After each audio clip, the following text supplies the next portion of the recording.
everybody.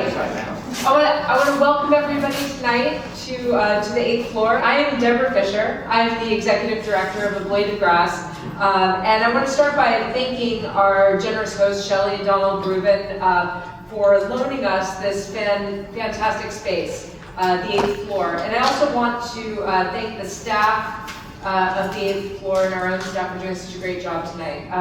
The 8th floor is a private exhibition and event space that was created by Shelley and Don to promote cultural and philanthropic initiatives. The exhibition that you see tonight around you is called Drapetomania. It's curated by Alejandro de la Fuente, and it explores the impact of an Afro-Cuban art movement called Grupo Antillano, and it's on view until July 18th. So be sure to take a good look at the wonderful work that you see around you. A Blade of Grass is the first funding nonprofit that's solely dedicated to nurturing socially engaged art. And we do this in a couple of different ways. We fund individual artists and arts organizations who are working directly with communities in ways that are relevant to everyday life at ambitious scale to enact social change. And we also create programs and web content like this program this evening that explores the challenges and opportunities of socially engaged art. We have a few phenomenal announcements. We've been hard at work. We have just chosen the first cohort of the Blade of Grass Fellows for Socially Engaged Art, and we're thrilled. So this is a sneak peek. It's the first time that anybody's heard this. Our fellows for the year are Brett Cook, Pablo Helguera, Fran Illich, Noreen Letty, Liz Slagus, Jan Munn, Lori Jo Reynolds, and Jody Wood. Yay! Yeah. We look really forward to introducing these fantastic projects to you throughout the course of the year via our website and also with programs that we're planning right now. Okay, so we have a couple of great upcoming programs. We have another Parallel Fields program on April 9th with Don Waleski from Conflict Kitchen and Chef Pierre Tiam from Pierre Tiam Catering, which specializes in Senegalese cuisine. That's going to be a great conversation about food and how it relates to socially engaged art.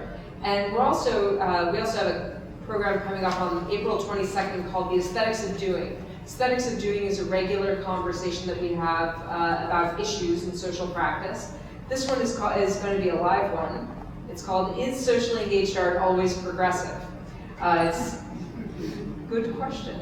Yeah, so it's Maureen, the panelists are phenomenal. Maureen Connor from Social Practice Queens, Joshua Dechter, the author of Art is a Problem, and Mark James Legere, who's author of Brave New Avant-Garde.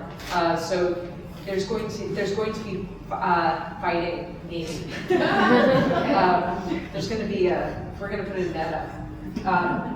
So the other thing, the last announcement that I have is we have a great new forum on our website called Reports from the Field. This is live dispatches from Fellows projects. We have a new report out that's from tonight's panelist, Mel Chin, and his collaborators on making a $100 bill PSA. It's really, really great, and it's got great video footage on it, so go check it out. Tonight's program is called Parallel Fields, and what we're doing tonight is we're putting an artist and a non-artist who are doing very, very similar work in direct conversation with one another in order to find out how artists can help larger problems, in order to find out what the contours of a larger problem are, right? Where's the art? How can it help? These are the questions that we're trying to solve tonight. Tonight we're really focusing on the art and politics around policy making, in particular around a really pernicious problem, the issue of lead poisoning, right? Where can artistic practices be inserted most effectively in policy making? How can conventional strategies help artists present their work? And where is the best place to start? Okay, I want to welcome our phenomenal panelists this evening. Mel Chin, wearing black. Yeah. In this corner, wearing black. Artist Mel Chin initiated Operation Pater and the $100 Bill Project in 2006 to engage communities in a nationwide creative grassroots action to instigate solutions to the national crisis of lead contamination. Over 8 years, the project has grown from a viral initiative involving a few thousand children to over 400,000 participants across the country, advancing awareness of lead poisoning prevention and remediation practices. His goal is to convert funders, hand-drawn $100 bills, into actual federal appropriations to fund lead poisoning awareness and lead remediation. Mel is also, we are honored that Mel is our first Distinguished Artist Fellow. Yay. Yeah. And in this corner, wearing blue, that equally wonderful, Kevin McCarty is a geologist who has been in the trenches, sometimes literally, in the battle to eradicate lead from the built environment for over 25 years. He has worked on a wide variety of project sites that have been involved with regulatory programs and oversight of the New York State Department of Environmental Conservation and the New York City Office of Environmental Remediation. His intimate knowledge of policymaking and implementation and involvement in the rewriting of environmental specifications for construction will serve as a window into the mechanisms and funding of public policies. Nice, right? So I'm going to welcome our panelists. We're going to start with a brief presentation by Kevin, and I'm going to sit down. Thanks, guys, for coming and joining us tonight.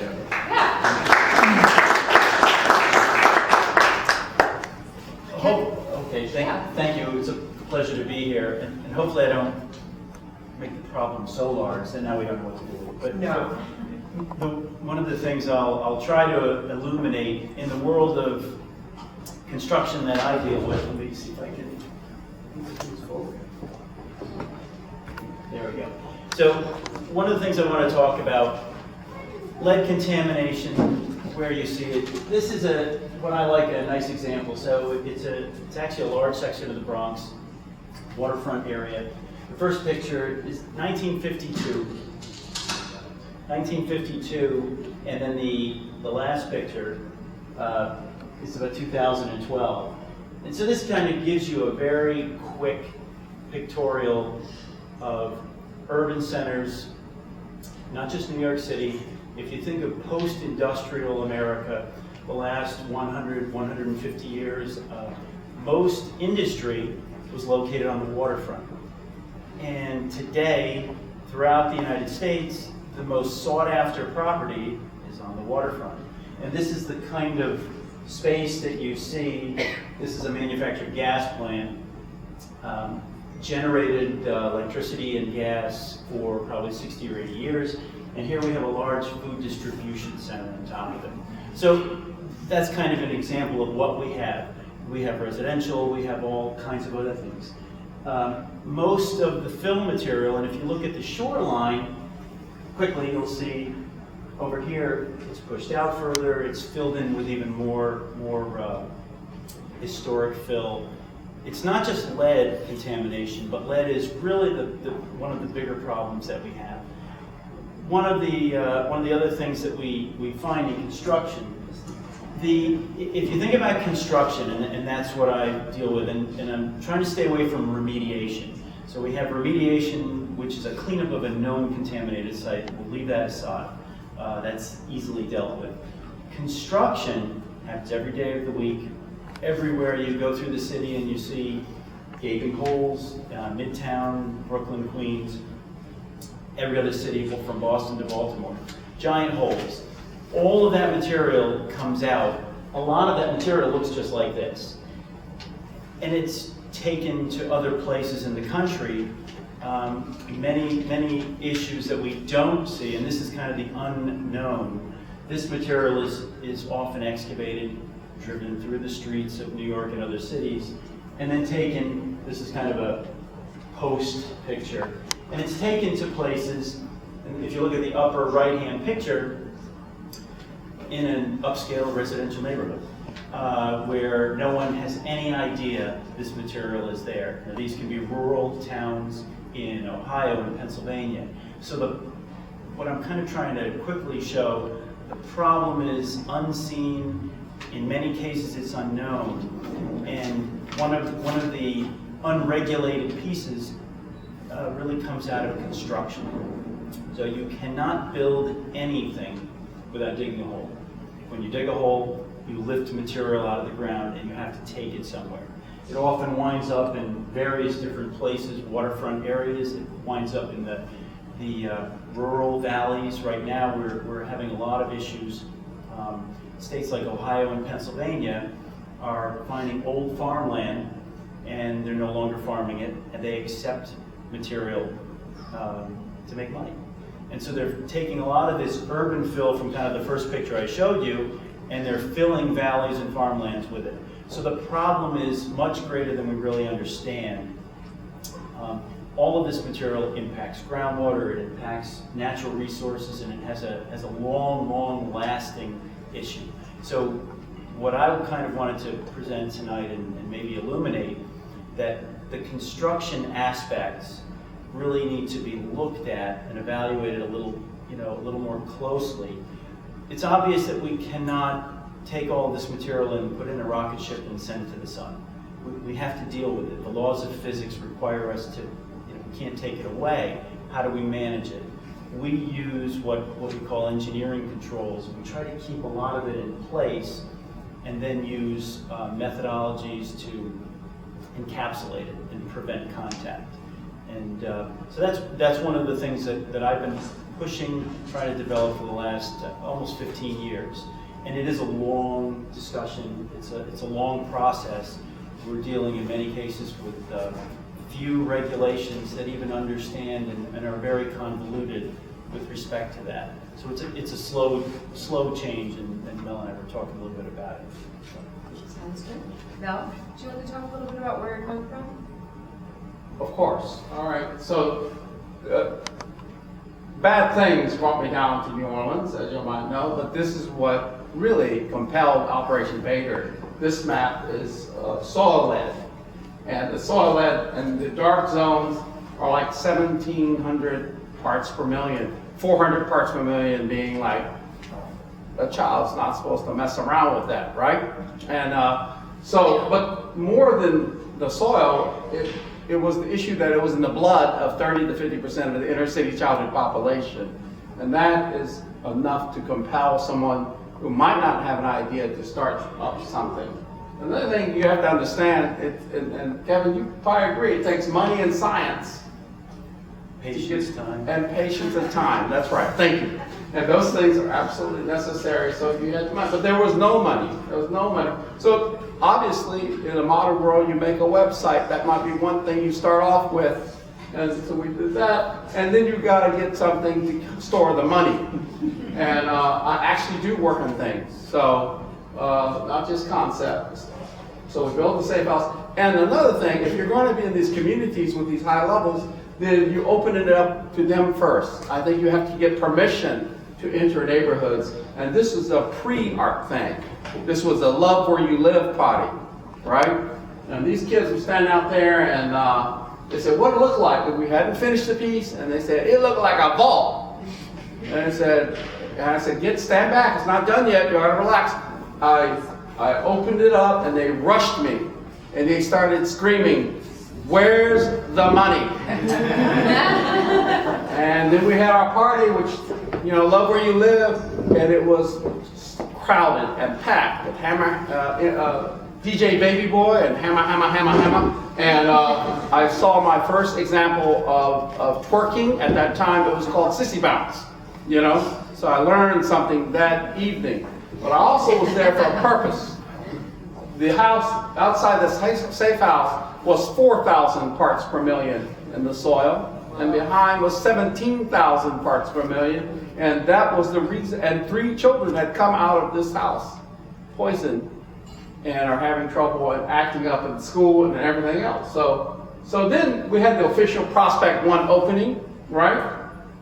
Where we introduced intention, the scientists, and the relationship of what we're going to do, and we started to fill the wall with funders, right? So you start doing it, and it's if Tatiana has some, we learned that Tatiana is equal to Uma. It don't matter. Everyone is equal in this, and they're a matter of expression, because it is the expression that is provocative and needs to be valued. So we had a small pickup run of, I think it was 19,201 miles. So we ran in this armored truck from Utah to Arizona, pre-profiling Arizona to Mississippi, And San Antonio, Orale, we didn't matter, again. Everybody was welcome to cheer on the hundreds. And Florida with about 10,467 drawings and all this collection. But not only that, while we're collecting all this money, or drawings, I should say, we're providing protocol to places like Region 9 for West Oakland, where right now 150 properties have been transformed by in situ kind of methodology to transform the lead and cap the lead. We'll talk It's about very that. similar to what? Yes, the cabin. Kevin, this was like, we call it TLC, like tender loving care, but it was treated with like apatite 2, the fish phosphate.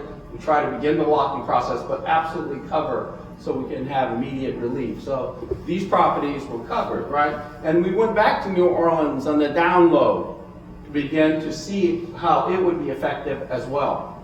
But this is not the only thing. And it's not just about New Orleans. So we started doing our funded reserve, even exchange bank kind of routines. Long Island City was no longer empty, all the way to the McCall Center to allow more engagement, because we're not done yet. We're not done yet, because we're using the funders as a medium of education, as well as what people could possibly do, right? And you have obviously no lead, man. So these are valuable expressions. These represent the hope of children who now are acknowledged they live in an environment that may be poisoned. You know what I'm saying? So then we start doing like PSAs that say, talk about what's invisible. This PSA was done for a bus system in Los Angeles reaching 2 million riders. It's totally silent. It's not animated, of course, here. But it says, now you see it. It's a way of acknowledging and letting people understand first something you can't see is in the air and in the house and in the blood of their loved ones, right? And then we have another PSA where we got tired of me talking. I know you'll be tired of me talking within the next 15 minutes. So now we have the children doing the talking. And we're launching a new campaign with children talking to each other within schools. And we just finished a campaign in Charlotte, that one city that yielded 45,000 funders. But more importantly, they saw this PSA and know more about it and what they can do about it to prevent problems that may occur from that and look out for others. So now we have another website, this operationpaydirt.org. We prefer org instead of com because we are organisms as opposed to, commercial interests. So anyway, is that the logo? Yeah. Bladegrass.org, right? Yeah. Okay, dig it. And so you can see these PSAs and animations should you go here and look up under our initiatives. And so you have a projection that it will be that eventually we disappear. So you make plans to represent the provocative power of millions of people's voices, right? For eventual even exchange. But you just don't make plans. Then you gotta make the dang thing. And here we are in the shop, hand planing from the finest white oak, casting and doing the thing in bronze. And then we have the palette now, see? So we have something to present. We have something to present. Now, as a projection, this is only 500,000 drawings. And the projection, this will be the 3 million drawings we will deliver of the steps of Congress. And I say, I no longer am the artist of this. I am now a delivery person in charge of making sure that these wishes, these hopes are articulated and also delivered for exchange of something that's meaningful. In other words, the very work that we're talking about, right? So yeah, so that's our estimation. 1 gram equals 6,000, and we're going to prepare for this delivery to DC. But there's more to it than that. It's not just a symbolic kind of action. And this is where it will discuss further, all right? There you go. All right. Great. Well, thanks, guys. So let's leave off there. And so why isn't this just a symbolic action? What's the goal of the Fundreds? Well, the goal of Fundreds is to actually exchange these drawings for the methodologies, educational methodologies, the remediation technologies, and a path so we can approach 100% childhood-led poisoning prevention. Right. It was actually always the case, but you have to go in phases. You have to make your stand, you got to create your vault, Yeah. and you have to have the symbolic equivalence to begin with. But your intentions must be solid from the beginning, that we had to protect those drawings like actual Like $100 actual bills. money. Absolutely. Sure. But right now we're involved at MIT with the Make It Real convening. We're establishing, and when we mean that, it's based on the 1969 great song, Les McCann and Eddie Harris. Y'all can look it up on your YouTube. Trying to make it real compared to what? God damn it, we don't say that word amongst children too much, amongst in the religious right, because we want to appeal to everybody, right? But the point is, that is compared to what? Compared to people living in cities like New Orleans or St. Louis or Cleveland or the Bronx or Brooklyn, living in conditions that are invisible. And we need to talk about how New York's doing. Invisible, and how to make it visible to expression and then exchange it for action. Yeah. So anyway. And Kevin, I want to make sure that everybody's really clear about the work that you're doing, on the legislative front, right? So, I mean, you've been doing a lot of policy work. And one of the things that's interesting, so you're educating, we'll call it the private sector, children, families, people, residents.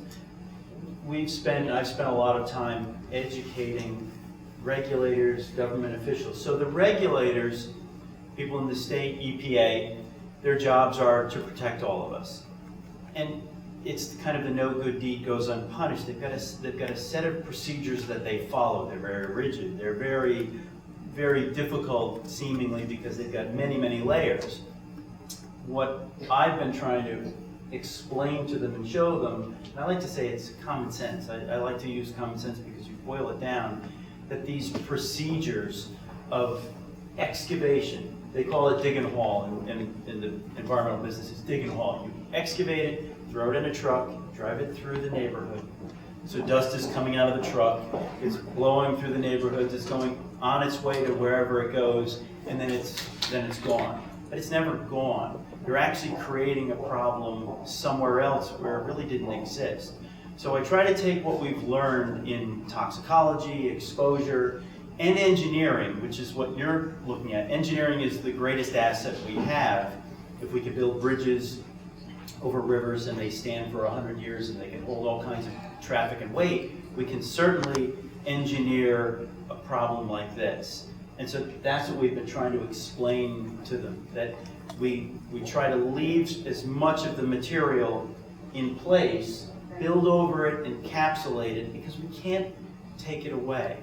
When we were involved in the New York State regulations that we have now, they're probably about 8 years old, some of the most venomous arguments we had were people who were opposed to leaving any contamination in the ground. And I remember sitting at the table arguing with them, where are you taking it? You can't make it go, you can't put it in a rocket and send it to the sun. So we've had that argument for years, and it's just starting to kind of gel with them, to understand that we can do what you're saying in Los Angeles. Was it Los Angeles? It's in Oakland. Oakland, and encapsulate it and leave it. We have issues of Sandy. So Sandy now has caused everyone to have a knee-jerk reaction, and we need to build up our shorelines and bulkheads and make them higher.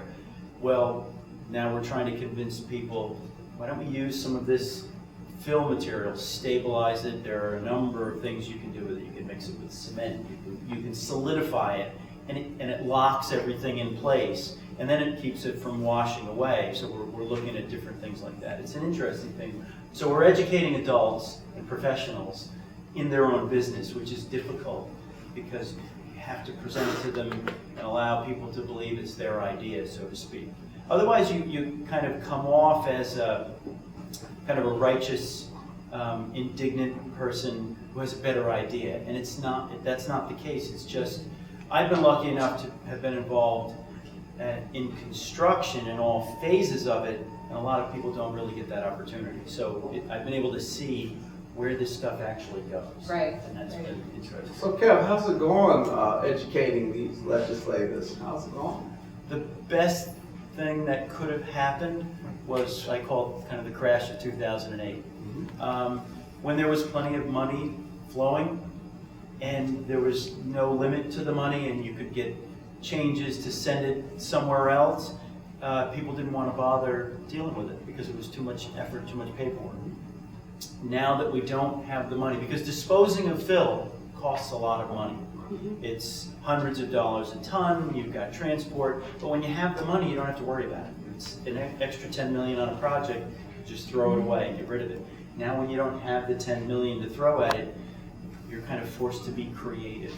And so we've been able to kind of build this process into a lot of projects. Convince in situ kind of. Oh, exactly.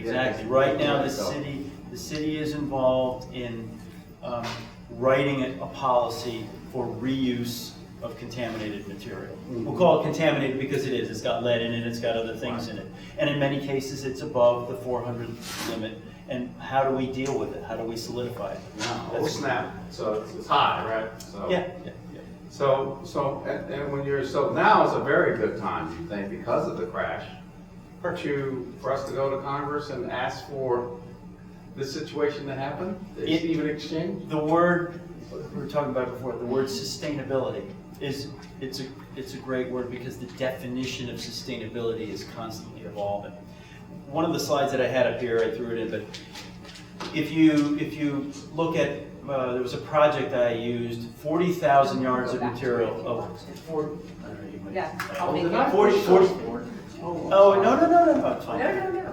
40,000 yards of material on one construction project we reused. We all had lead contaminated soil, and it's like one of the last ones. Yeah. The 40,000 yards was the equivalent of 7,000 truckloads of material traveling. So it was probably, I think it's just right. So you used the material, we raised the property above the floodplain, we had to do that.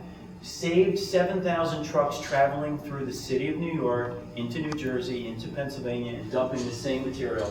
Then when you get even further into it, which isn't lead, it was 190,000 gallons of diesel fuel that would have been burned just moving this material. So I'm not even talking about the impacts of where it goes. So you can really get into this and see the benefits to society, to everyone. And it was a 3.5-month period. But I can also see how it's kind of a tricky sell because you're saying no, keep this contaminated material. Well, right? and that's where we really come up against when we go to public meetings. You try to explain to the public why is it staying in my neighborhood. So if I were to look at that original picture of all of that entire 300-acre peninsula in the Bronx, and if you're working on 5 acres, and you excavate all of that away, you still have the other 295 acres. So you're not necessarily changing anything. So you can move a small portion of it away, but the rest still stays there. So how do you deal with it? You engineer around it, and you protect it, you monitor it, you put plans in place so that if anyone has a project, a construction project or maintenance 5, 6, 7, 10 years from now, you've got a policy to follow. It's simple.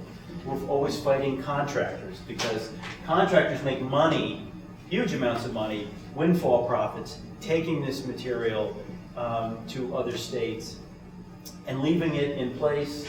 They don't quite make as much money as they'd like to. So that's one of the other battles that we deal with. So. Are a lot of your conversations with the legislators hush-hush QT, intimate conversations? Are they publicly addressed? I'm pretty open about it because I try to say this is common sense. When I'm dealing with the regulators, I understand the existing policy, and so what I'm trying to present to them is not something that is in conflict with the policy, but meets the policy. So New York State, for example, has an existing solid waste management policy that, believe it or not, has segments within it that says we are supposed to limit what we take to a landfill. We are supposed to reuse as much as we can. We are supposed to deal with those exact things that we're talking about. Most of the regulators who, on a daily basis, that I would submit things to and they would approve or disapprove, they don't read that and they don't know it. They don't memorize it. It's not necessarily what they're used to dealing with. So what I do is I present their own language to them, remind them what it says, and kind of say, what I'm trying to do meets existing policy. I don't want you to go out on a limb. I don't want to create a precedent that backs you against the wall. Sure. That's how I deal with it. Well, So- Mel, you're thinking about things in a really different way than that. Yes, I am. Yeah. And, I would also like to ask him what he thought about this even exchange idea. Yeah. I mean, what do you think? Here we are going to go to the steps of Congress with 7,000 pounds of cash, one per person. Everybody got a signature on it.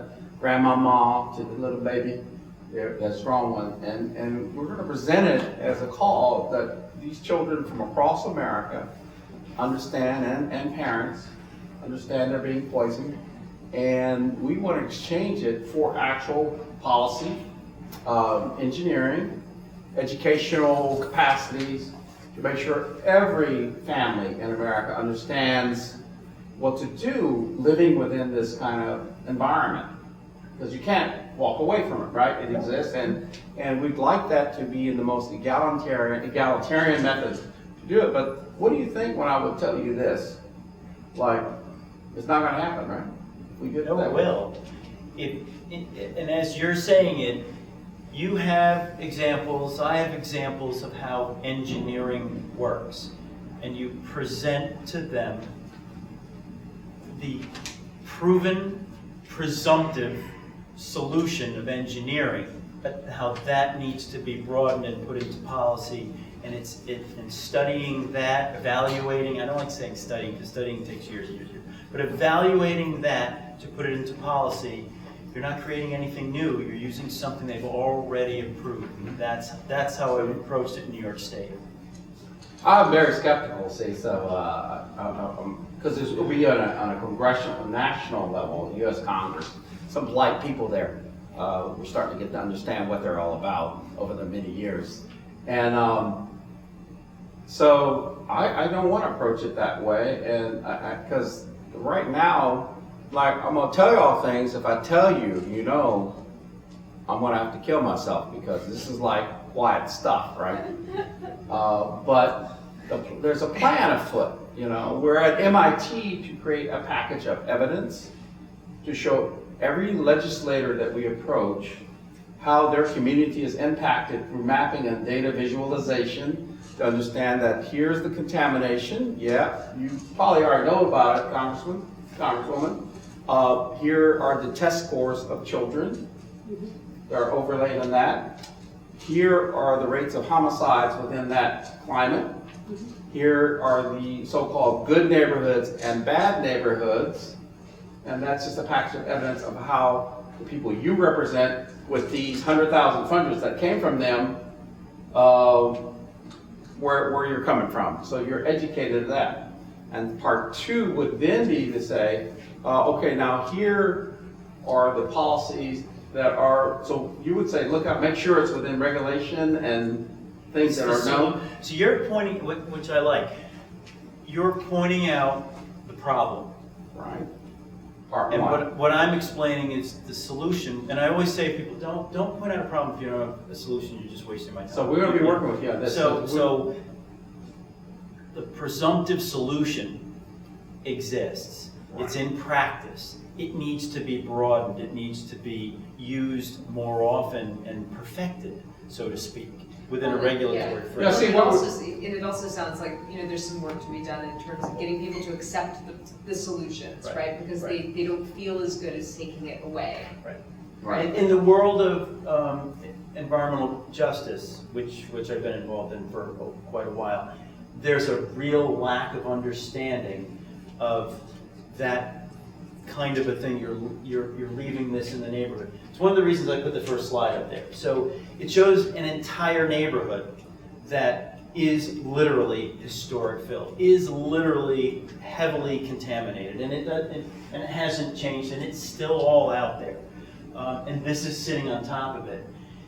Those neighborhoods, that's commercial, but there are residential neighborhoods that exist the same way. We cannot make that go away. Waterfront property is very expensive, it's costly, people are driven to it. So what do? We don't ignore it, we fix it. Right. Yeah. With the package of evidence, we Correct. give the solutions that, to the best of our knowledge, that are being vetted. That's why we're with major academic institutions and having them invite people from criminologists from the University of Cincinnati.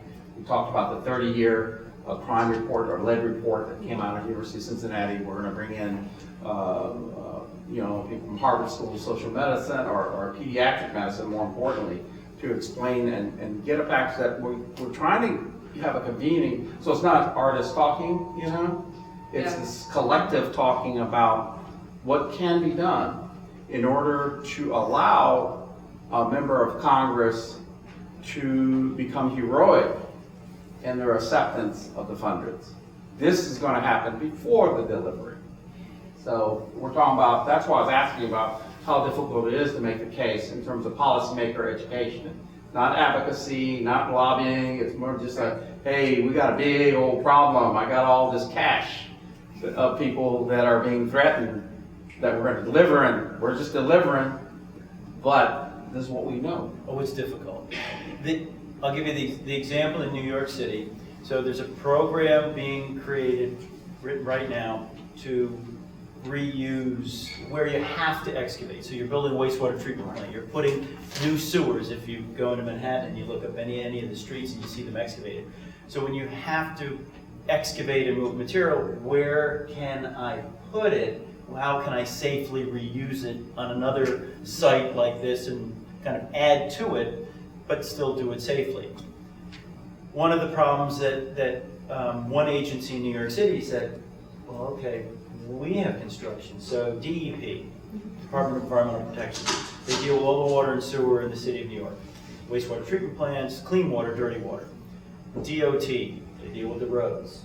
You've got other departments within the city, school construction authority, so they all build different things.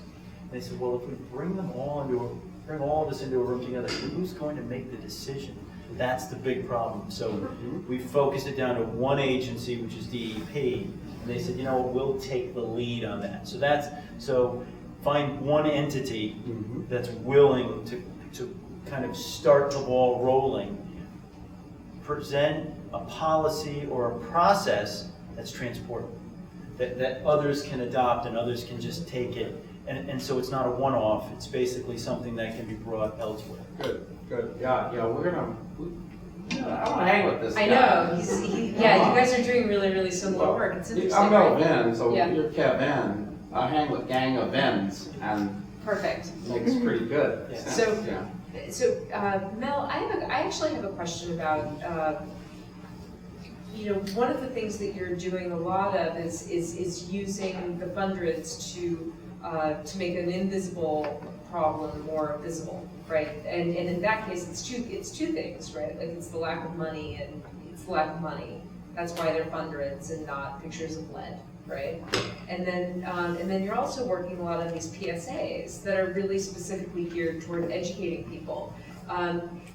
Kevin, what kinds of resources are you finding that you need over and over again when you're educating? Because you're both working on an educational track, right? It's like, who are you fighting? I'm fighting contractors who make money off of this. Right. Who are the people who don't want to see this change? Contractors who actually make money off of this. Every project that I start, the contractor, I had, we'll say, a discussion this morning with one. This is the only project that I have to do this on. Why do I have to follow these rules? Why do I have to do this? They don't care about it because it's money to them. So you need to understand where that comes from. So who are the people fighting you? I think the education on the contractor side will never come because it's money. So that's easy. So that's about enforcement. That's about enforcement, and so the state understands that, and we use that when we can. The public education, I think, is so important because it was one of the greatest battles in creating the state regulations. People could not accept the fact that you were leaving lead-contaminated soil in place. They just couldn't get around it. It was below their feet, and how do we deal with it? So understanding that there's an engineering solution, that has to be communicated, and how do people feel that they can live with that? So it's more an educational solution. It is, absolutely. Yeah. You go at people, and if you explain the problem and it comes out as a fear, Right. then you lose them. Now no one will accept it. But it's an understanding. I have nothing to gain Right. by leaving lead contaminated soil on the ground. I can play around, I can ship it anywhere, but I just don't think it's, from a common sense perspective, it's the right thing to do. Sure. Yeah. Sure. Yeah, I think the way because it's all about the money, and initially, and that's why the funders were invented. But it's also to say that human expression is valuable, and that's what is at stake. I mean, that's how we like to think about the funder, and then therefore we have to respect it with that equivalent value idea, and then utilize it. Now, what we realized that what we had to do, we had this opportunity while people were being engaged, especially within the schools, to create the public service announcements of kids talking to the kids. I think what we're going through is a constant evolution. I don't know if you do that. You have to keep reinventing the project to adapt to not only the criticism from outside your realm, but your self-criticism, like what's not happening, what's not happening with our project. The problem is that I know you're being very patient tonight, but not every child wants to hear a 60-year-old Chinese Texan tell them what to do. It just doesn't fly. Like, what's that guy telling me this stuff for? Shut up. So we began to rethink this and orchestrate how I say it too often. You've probably heard me say this before. I am too old to be an emerging artist, so I have to be a submerging artist, right? And it's very important to go like a subterranean-ness, because it's how to orchestrate my disappearance, so the acceptance, the ownership of the project might be a legislator.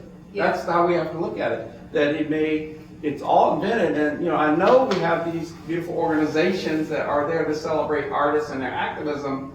But this is where, in the end, the most successful part of this is where I will be missing. Yeah. Because it happened, And because it turned into, like all the people doing the sissy bounce, like in front of and one of the things that you're very good at is creating community over and over again. Communities of children, communities of people having a party in front of the Safe House, communities of people who understand, who are following the work, right? And people following the truck, and so one of the questions that I have is what's the value of just that simple act of community building around a problem that is invisible and it's difficult to talk about? It's kind of like some people might think it's boring. I don't want to say that too loud here because there are people listening to us that are very interested. Right, but what's that? How valuable is that simple act of just creating a community around a problem that's difficult? Well, I don't think about it so much as creating community, but creating a condition as an opportunity to learn something. Sure. And I think that that's how I like to approach it. Like, if you're going to do a project within a neighborhood, you have to have the permission. Right. And that permission can come in many different ways. It's not about inserting, because the whole project itself is dependent on that interaction and engagement. Mm-hmm. So it's like figuring other ways out to create climates that are comfortable for that. Sure. Is part of the obligation. At the same token, looking at it in the perspective of the new phase and the last phase of the Make It Real, we have to look at members of Congress that may be quite contentious and adversarial, and have an empathetic eye on them as well.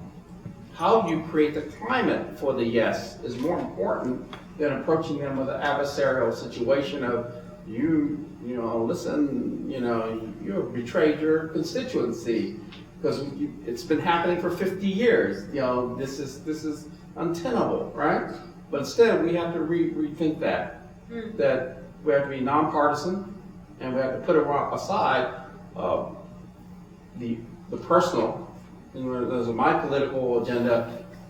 Absolutely, the more funders that are being generated, and the more science that we embrace, the less my political agenda should be forward. I just have to, that's why I do truly mean that the delivery process is getting to the most exciting phase, you know.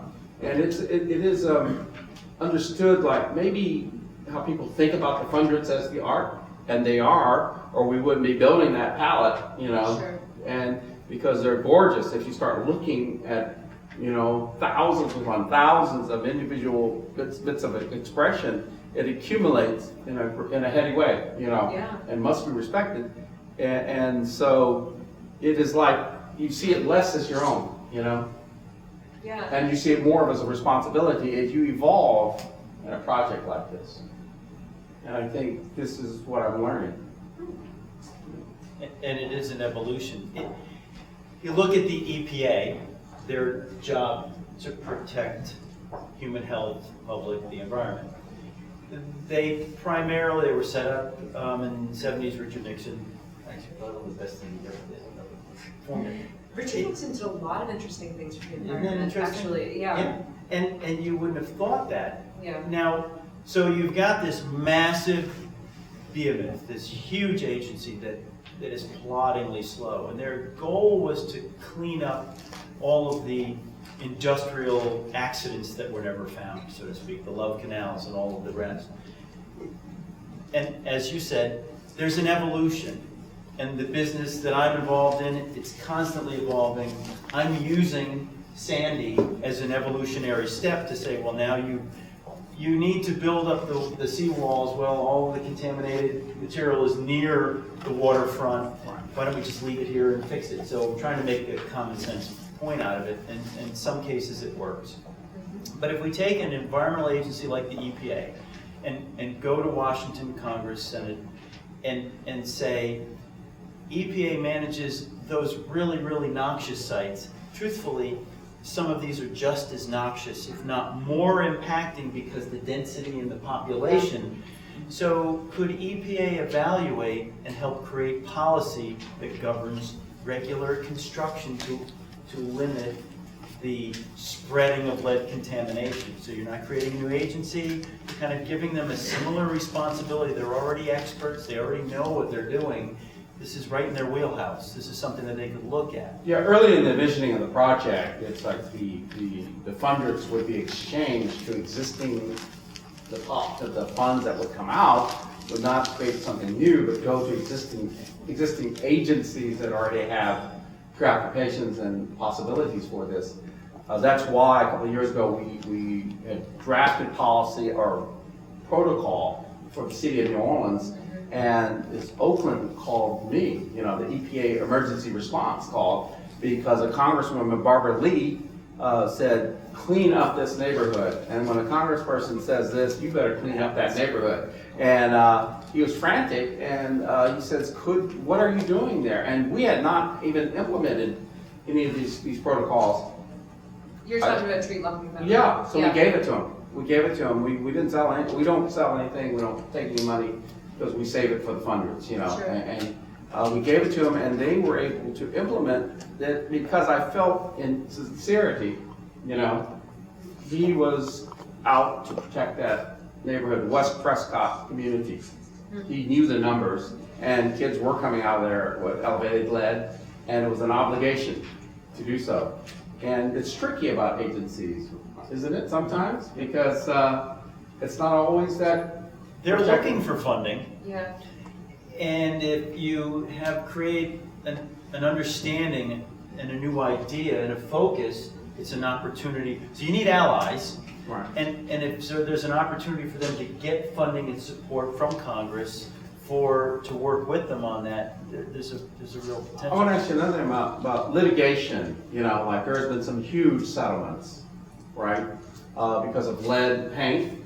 And there was one, I think it's Amanda, what is it, 1.8 billion in California?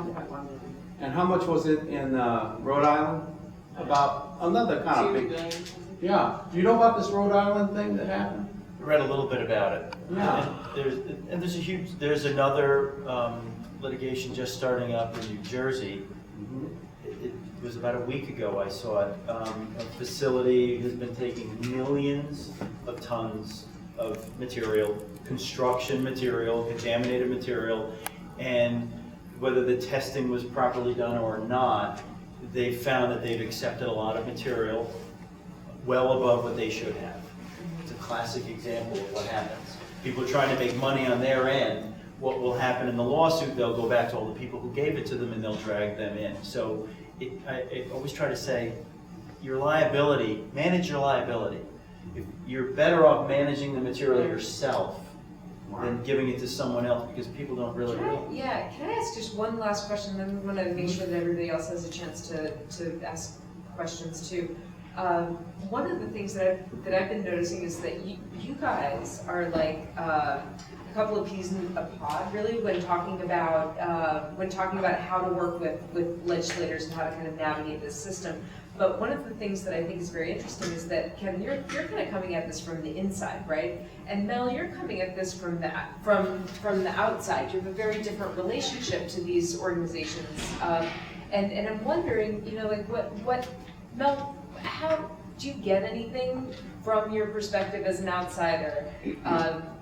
And what do you, and how much have you learned, and like how does this work?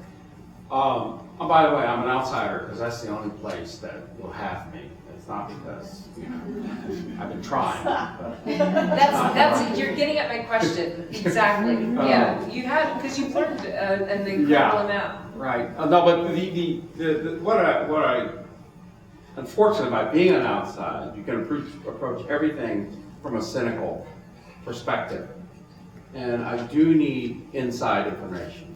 Yeah. Because when I was bringing up the Providence case, is where it's great. There was a great victory against this paint companies, and then it goes and they lose it in an appeal. You know, it's not going to happen because fear not about the lead.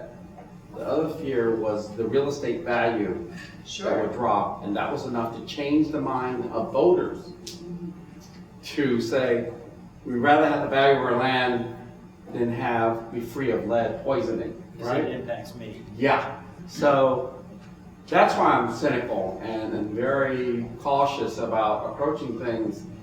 And it is curious when I'm talking to you, Kevin, that you seem more optimistic, and you're on the inside talking to people that have the right to make the decision to say yes and no. It's funny, I think I'm a cynic, but then people tell me I'm optimistic, so I'm not quite sure. Well, I'm a pessimist, that's why we get along. It's a half, it's a half full, half empty kind of a thing.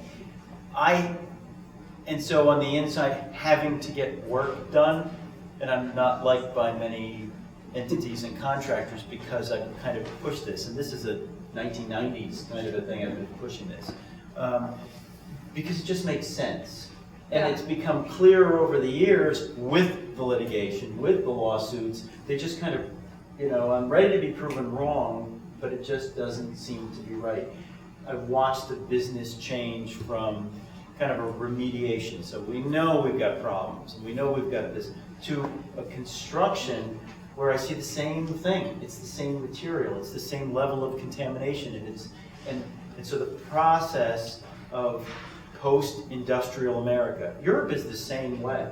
Post-industrial Europe, England, Germany, France, same thing. All of the river valleys are horrendously contaminated and all built on top of, and it's all residential and hotels and everything else. So they're dealing with the same issue. The United States, many of the waterfront areas, like I said, it's kind of being excavated and moved and spread out. So if we know, we look at the government, we used to give cigarettes to American soldiers. Sure. Right. But we know better now. Right. So as time goes by, we evolve. We know better now. So excavating and moving this material now to a rural town that was not involved in the industrial age, that's ridiculous. Yeah. But that's what's happening. So we're actually, in this day and age, we're spreading the problem that we're pointing fingers at generations before us, and it doesn't make us very smart. Yeah. And so that's kind of, you talk to the regulators and explain that to them, and they kind of see some of that. They don't know what to do about it. That's their problem. They don't know what to do. as Bertolt Brecht says, let's not talk about the good old days, but the bad new ones. Exactly. Exactly. Yeah. Let's open it up to questions from the floor. Joelle's going to come around with a mic for people. Thank you. This was really great. I have two kind of complicated questions, one for each of you. So I'll say the questions first and then you guys can respond. Mel, what strikes me about both your attitudes is the humility. And artists are not normally known to be humble. It seems like for this kind of work, one place to work on education would be teaching artists to be humble in going into their projects. So that's a comment I'd love to hear you talk more about. And the other question for Kevin, the fact that this contaminated land is very often in shoreline interests me because I think it relates to the loss of eelgrass and specifically the destruction of silicate in eelgrass, which makes it impossible for the plants to bond. And I would love you to comment on that. Like beauty and truth, engineering first. Yeah. Oh, okay. Most of the shorelines, and in fact, if you you look at how straight and vertical that is, it's really, really difficult to create a live shoreline with seawalls. And much of New York City, much of the areas on the East Coast have that. There is a huge push now to kind of changing some of that. Part of it is policy. So if we were to try to take a vertical slope, 7 feet of water, no eelgrass, and then generate habitat, which is what we really try to do. The interesting thing, the regulations call that filling water space. That's in New York State, it's a huge problem. So we can't obviously move the bulkheads back, that's real estate, we lose it. So we've got this really difficult issue. I think the understanding, again, I use Sandy, because everyone understands we need to attenuate waves. We need to take the energy away. So there's a push to it. My concern is it's just going to take so long that we'll have 5 of those coming in. But it's just becoming a known issue. But again, the regulators, they've got a book, they follow it, it's all they have. So I'm trying to talk to them about how do we change some of the policy, how do we deal with some of that. And the more people that understand what it really gets to and have voices, I think that's the best thing in building the community around it. Well, right, because what you're pointing at is a complexity, right? That's very difficult, if you're following one book. Correct. Yeah. And all there is one book. Right. That's what it is. And it was written in 1985. Right. Yeah, well, I didn't make it to grad school, so I didn't get indoctrinated the way I was supposed to be. So I owe that, and I'm sorry about that. But it's not humility. It's almost just like really, if you're going to be self-critical, then you're always combating your delusions. Mm-hmm. And delusions are what builds these egos and things. And I have a healthy ego about it. I don't think about it as humility. It's just the way that I perceive the world as a conceptual artist. It's like the medium sometimes is not just my expression, and sometimes it is, and you're going to go there. But once you engage in something beyond you, like the lives of others, then that's the position that you must automatically take. And it's not having like the answer. It is almost like the position must be regulated by the awesome responsibility about a future of somebody I don't even know, who may be 7 years old, or a grandmother who is now 80, who in the streets of New Orleans, who have lost 3 children to gun violence in the highest lead neighborhoods, not just out of bullets, but in the atmosphere. And you have to deal with that. And the way I try to approach things sometimes, if anything, is to be more clinical, because the emotional impact of so many things can layer upon an incapacity to action. And I think the only thing that can liberate me from this kind of depression might be action. And so you're too busy to really think about those issues that the art world brings.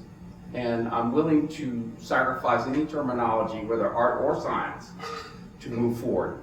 You know, I think that we have a limited time. And this is just a very logical, or I think maybe it's more a poetic approach toward existence.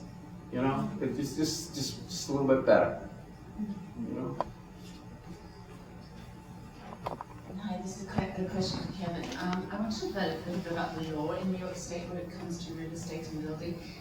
You know, it logically follows that if a hole is dug and the stuff that comes out of the ground is contaminated and people don't want it to stay in the neighborhood. But that's just one hole in a much bigger piece, so you're building on contaminated land anyway.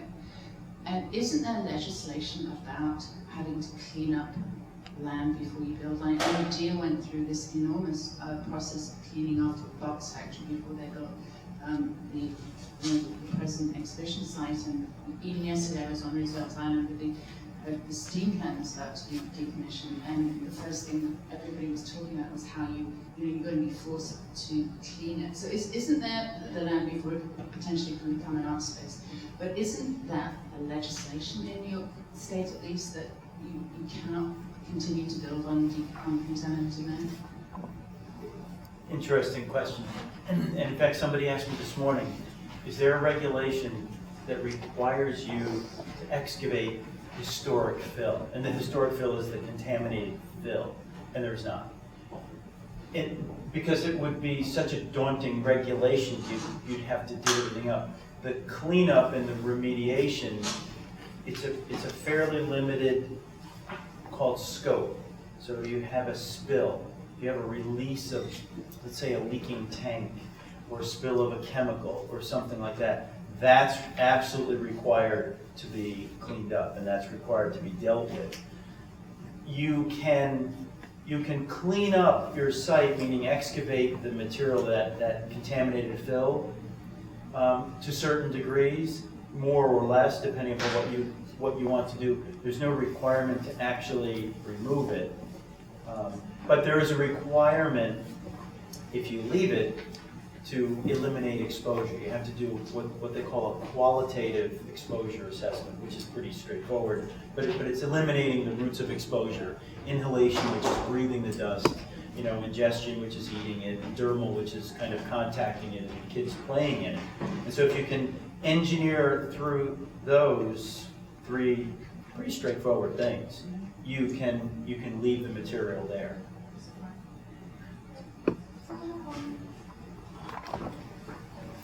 Hi, I have a question about the land in general that you're referring to. Is it beyond bioremediation in terms of as a method of cleaning it? Are there any solutions through massive sunflower beds and things like that? Are there any sort of solutions to cleaning it that are practical and environmentally sort of responsible at the same time? Back in the 90s, I initiated a project called Revival Field, which was a piece, not so much a formal, but it was it confirmed the scientific technology of phytoremediation. It was a breakthrough piece, not so much in its formal structure, but what it was our work that created scientific procedure and technology. Alongside with it, there was a lot of speculation about different plants, and to this day, and to my full knowledge, and to all the colleagues that are reputable that I go by, sunflowers do not pick up, there's no plant that can pick up lead. And this has been spread through visual material and through activist groups that truly believe that sunflowers can make a difference. The procedure that was put forward on this was the addition of EDTA, which is a chelating agent that allows a migration, a dangerous migration of the lead into the water systems. And that is one of those unforgivable things that you should not do. So this is the thing about so that's why we're looking for engineering methodologies, treatment, in situ treatment, and covering for that. I'd love it if there was a plant that could do it or something through phytoremediation, but there's not, to my knowledge. And I think that, it's this thing about working in the field with people and the lives of others, that you have to provoke a greater level of responsibilities and even dash your own delusions or hopeful nature, or you shouldn't be doing it, you know. So this is my stand on it. As far as for other projects, I do whatever the hell I want, but you know, but for these projects, I demand that I go to the scientists, and I demand the resources and the papers to at least have in hand to understand the situation. That is the first thing, is to do a site analysis. And what I've learned even is how you analyze a site can be very different. Like, you can do the plug core, which dilutes the top coat of lead particles, or you can do the spoon method, where you really get to what a child is playing in and see radically different numbers. And those numbers can be adjusted by businesses or whatever to do what they do, right? And say it's safe when it could sometimes not be safe. Anyway, yeah, I think I'm not going to give up hope that there may be a plant, Dr. Cheney, Dr. Baker, people that pioneered, you know, revival field alongside me, you know. I hope that they could come up with something or find something, because we look for existing ecotypes to transform climates through remediation. There may be some bacterial, I don't know, Kevin, are there any aspects of transformation? Not for inorganics, but organics you could deal with. Yeah. And so in my world, in the practical, kind of getting things done and building things, if you look at real estate, and if sunflowers worked, and you had property in any of the 5 boroughs, and someone was trying to do something with it, planting sunflowers and leaving it there unused for 15 or 20 years suddenly creates this conundrum. Who's responsible for it? Well, who's investing? So there's How's real it gonna money. make So there's this Yeah. reality of what we all want to do. How many of us would want to move out of our neighborhood so that someone else could come in? See, this is where it happens to us. Someone could come in and take our old neighborhood that has lead contamination, and if there was a solution, move somewhere else while they dealt with that for the next 10 years. Because it doesn't happen overnight, it takes a long time. And most of us, once it impacts us, we want something else to happen. So we use engineering controls in urban areas especially to try to deal with it, so that we can move on. I have a few questions. I'll just blurt them out, and I don't know what the word is. First, is there lead in water sometimes? Yes? Oh, yeah. It tends to dissolve in certain, there are different analyses that you can do to identify how much lead is in the groundwater. And there are limits, there are federal limits to which material would be considered hazardous waste. If it leaches, you run a test kind of acid rain. So acid rains become an evolutionary problem that we're dealing with now.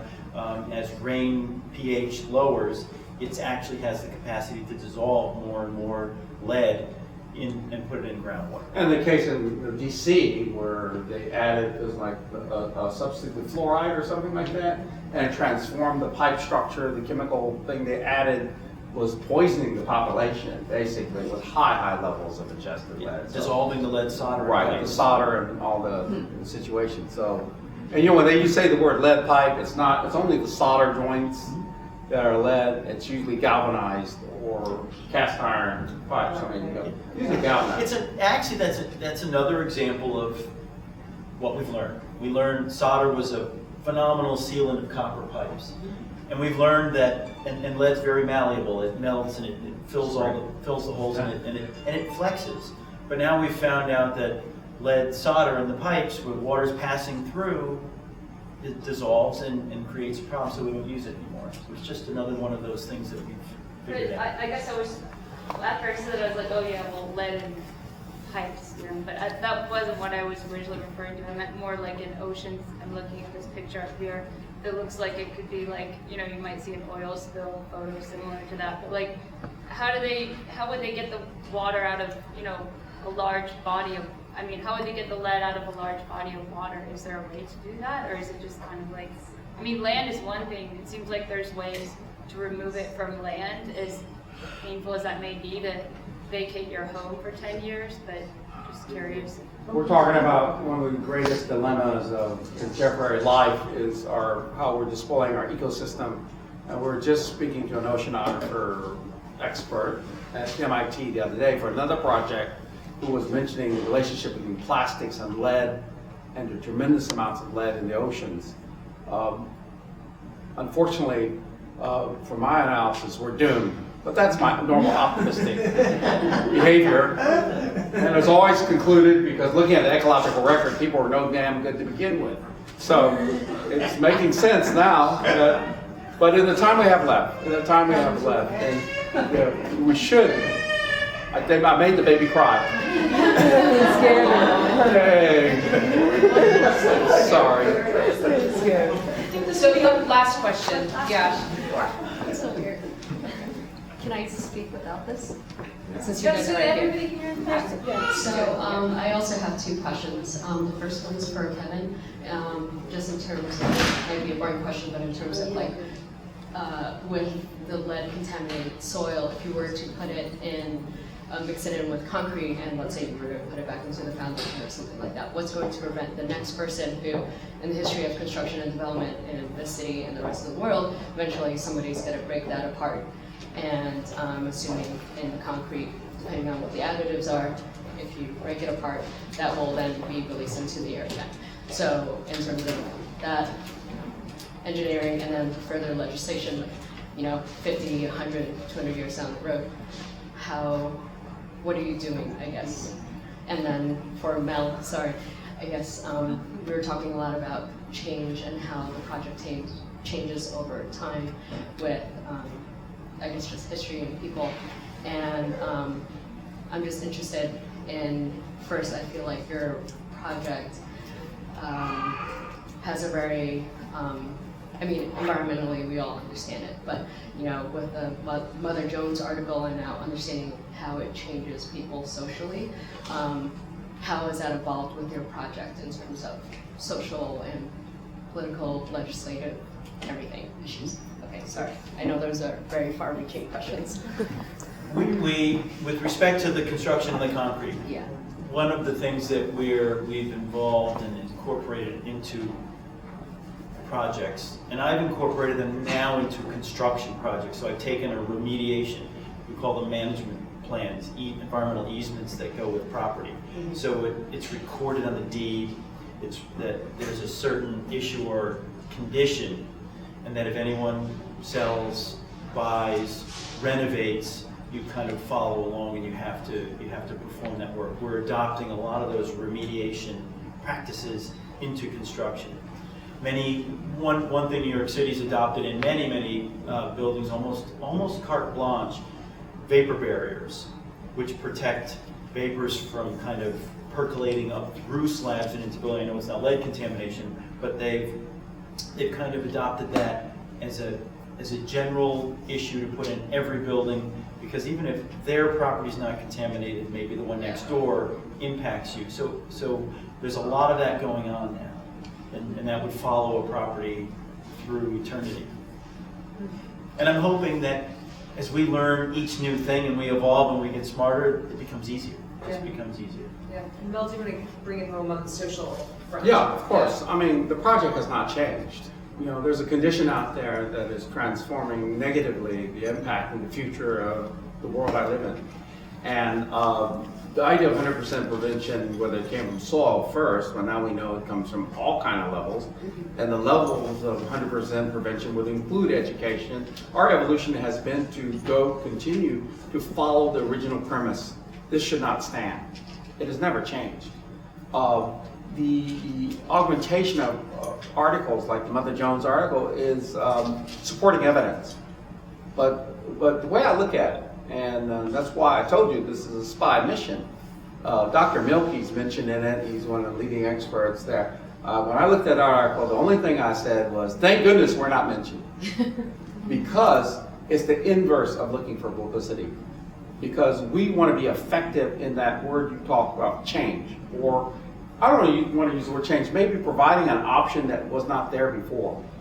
And you want to be, if anything, most effective by not having associations that would skew a perspective of you before. One of the worst things you could be talking about this thing is as an artist. What the hell you got to do about this, son? You know, you're an artist. You're egotistical and you serve yourself and you want publicity. I heard that in the revival field. You know, and I said, no, it's not. That's not. There's another kind of pragmatism that must come forward, and also a acknowledgement of political process. And and I use his word a lot amongst friends only, the former W. Bush's strategery. You have to have, that's the only word I like, because if you don't have that strategery right, you're not going to get anywhere in life. And to me, applying strategery is to have a self-critical eye on your own approach and the approaches of others throughout the whole process. It cannot leave you, you know. Because again, the original obligation was being in the wars of New Orleans, now in St. Louis or even Portland, and understanding that this is not right. And how to be a small part in that transformation entails a lot of responsibility. And so it is truly keep your eyes on the prize, and sometimes you can't let people know you're looking at the prize. You know what I'm saying? You know, keep it on the down low, you know, so. Sounds good. Well, gentlemen, thank you very much. Thank you. Yeah. Thank you for coming out. I want to make sure that everybody knows that the conversation does not have to end now. Because Mel's in town and he's our distinguished artist fellow, we sprung for snacks. So stay, have Eating some. will prevent nutrition will help stop. Exactly. Meet these guys, have an empanada, continue the conversation. Thank you very much. That's good for you. Yeah.